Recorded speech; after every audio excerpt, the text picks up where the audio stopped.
Bahwa kita ada di tempat ini bukan karena kehebatan kita, kemampuan kita, melainkan itu semua karena kemampuan Tuhan kita Yesus Kristus. Baik, di sini saya akan mendapatkan firman Tuhan, yaitu di ayat yang pertama. Karena kita mempunyai banyak saksi, bagaikan awan yang mengelilingi kita, marilah kita menanggalkan semua beban dan dosa yang begitu merintangi kita, dan berlomba dengan tekun dalam perlombaan yang diwajibkan bagi kita. Baik teman-teman, berbicara tentang dosa. Dosa itu menurut teman-teman satu hari kalau dalam berbuat dosa teman-teman ada berbuat berapa banyak dosa? Pasti menurut teman-teman tidak bisa dihitung. Nah, sekarang saya mau tanya, kalau dosa itu menurut teman-teman ada berapa dosa yang kita lakukan? Bisa perkataan, perbuatan. Ya. Kalau untuk menurut saya dosa itu hanya ada 3 yang kita perbuat, ya meskipun berapa banyak dosa dalam satu hari kita tidak bisa dihitung, tapi menurut saya itu dosa hanya 3, yaitu dosa perkataan, pikiran maupun perbuatan. Baik teman-teman, di sini saya punya 2 pertanyaan. Ketika kalau menurut teman-teman dosa itu terlalu banyak Kalau pertanyaan dari saya, pertanyaan pertama, ketika kita di dalam ruangan ini, kita ada duduk sementara beribadah. Kita sementara beribadah, terus tiba-tiba gedung ini runtuh atau rubuh, kita semua ditendes mati. Dan saya mati, teman-teman juga ikut mati. Nah, menurut teman-teman, apakah teman-teman masuk surga atau neraka? Saat ini ada sementara beribadah, terus teman-teman dan saya mati. Teman-teman masuk surga atau neraka? Dan terus dosa teman-teman diampuni atau tidak?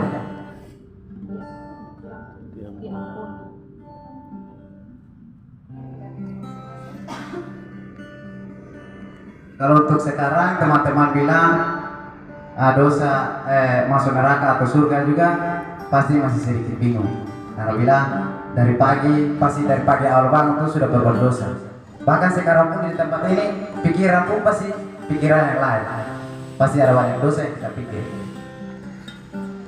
Terus kalau untuk dosa diampuni, pasti teman-teman masih pikir panjang, ibu dosa diampuni atau sorry. Bisa tahu dari pagi kita ada buat dosa terlalu sangat banyak. So tahu ini hari kalau ini gedung runtuh, gedung rubuh, kita pun dosa diampuni atau sorry. Pasti banyak ada pikiran teman-teman seperti itu. Nah, kalau dari saya teman-teman, hari ini pun saya mati. Ketika saya ada menyampaikan firman Tuhan, ketika saya ada berbicara firman Tuhan, terus gedung ini runtuh, teman-teman mati, saya mati. Tapi kalau untuk pribadi saya yakin sama surga. Dan kalau untuk dosa saya yakin dosa saya diampuni. Kenapa saya bilang sama surga? Terus kenapa saya bilang satu dosa diampuni? Padahal mau dibilang tadi pagi saya masih berbuat dosa. Terlalu banyak dosa yang saya berbuat dari pagi, jam 6 pagi. Tapi kalau hari ini pun saya mati, dosa saya percaya saya diampuni. Karena apa? Karena saya percaya Tuhan teman-teman. Kalau kita sebagai orang percaya, kita orang Kristen. Kalau kita tidak percaya, kita tidak meyakinkan kita punya iman, bagaimana kita bisa masuk surga? Kalau kita bilang, beta ini orang Kristen, terus beta percaya Tuhan. Nah, kalau teman-teman bilang beta percaya Tuhan, tapi kalau teman-teman sudah yakin kalau masuk surga, sama-sama. Kalau untuk beta teman-teman, hari ini pun beta mati, beta masuk surga. Beta yakin karena beta masuk surga, terus beta punya dosa dari pagi beta terbuat, dari kemarin beta buat, beta yakin kalau beta punya dosa sudah diampuni. Kenapa? Karena Tuhan Allah menyuruh anaknya, mengorbankan anaknya di atas kayu salib. Bahkan Tuhan Yesus mati di atas kayu salib. Itu untuk apa? Darahnya itu tercurah untuk dosa kita. Dia sudah mengampuni kita teman-teman. Maka dari itu saya percaya kalau saya masuk surga dan dosa saya diampuni. Seperti yang dikatakan di dalam Yohanes 3 ayat 16, karena begitu besar kasih Allah akan dunia ini, sehingga ia telah mengaruniakan anaknya yang tunggal, supaya setiap orang yang percaya kepadanya tidak binasa, melainkan beroleh hidup yang kekal. Makanya kalau kita sebagai orang Kristen, banyak orang Kristen di luar sana, pendeta sekalipun kalau kita tanya, Pak masuk surga atau neraka? Terus Pak punya dosa diampuni atau sonde? Pasti dia akan jawab, kalau untuk beta, biar beta beda juga. Tapi sumpah beta pun dosa diampuni sonde.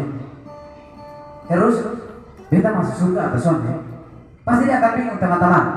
Kalau untuk saya sendiri, saya tidak bingung. Dan saya tidak bimbang, dan saya tidak ragu. Saya percaya bahwa Tuhan menolong saya. Karena Tuhan telah mengorbankan dirinya untuk menolong saya. Lihat sekali, darahnya begitu tercurah untuk dosa saya.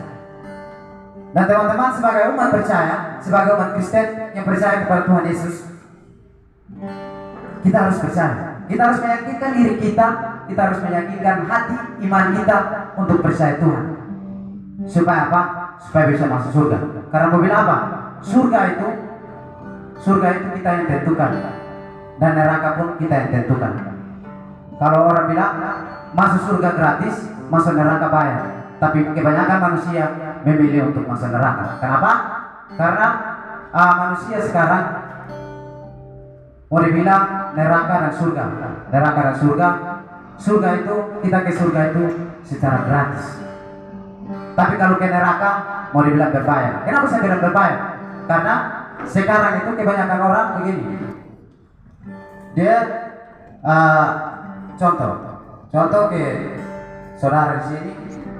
Saya mau pergi ke ibadah contohnya saya mau pergi ibadah. Saya bilang, kakak mari kau pergi ibadah kok. Dia balas bilang, beta masih sibuk. Padahal itu ibadah itu gratis saudara. Ibadah itu mau dibilang gratis. Kenapa? Ibadah itu kita bilang surga. Kita ke surga. Kita ke surga tidak pakai bayar. Kita ke surga hanya jalan. Kita mendengar orang berbicara firman Tuhan. Tapi dia bilang, beta masih sibuk. Tapi kalau contohnya saya bilang begini, ikut di acara kok, biar minum, ada hari banyak, mabok juara. Dia lebih memilih ke situ saudara. Dan kalau untuk pribadi saya rasa susah begitu. Kebanyakan saya lebih memilih neraka daripada surga. Kalau neraka itu berbayar, mau dibilang mahal, tapi kita bisa. Kenapa kita tidak memilih surga? Surga itu gratis, saudara, gratis. Tapi kebanyakan manusia lebih banyak memilih ke neraka. Tapi saya percaya bahwa di hukum Dharma ini tidak ada. Kita dari sampai sana banyak. Tapi kalau di dalam Dharma ini tidak ada. Tidak ada, saudara. Baik, sekian dari saya. Saya minta dari kita semua, kita teman kita yang hadir di tempat ini, terima kasih telah mendengarkan firman Tuhan.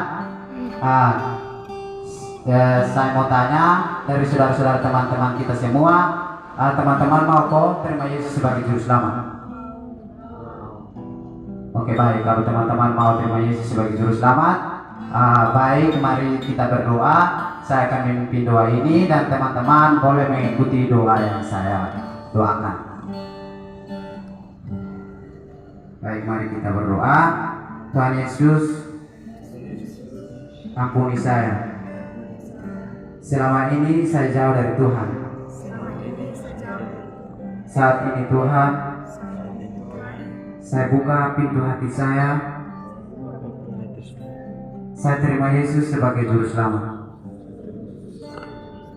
Saya terima Yesus sebagai Bapa saya. Saya percaya bahwa Tuhan telah menolong saya. Tuhan telah menebus dosa saya. Karena itu, terimalah saya Tuhan sebagai anak-Mu, sebagai pengikut-Mu. Saya ada di dalam Tuhan. Terima kasih Tuhan. Amin. Baik, terima kasih untuk saudara-saudara.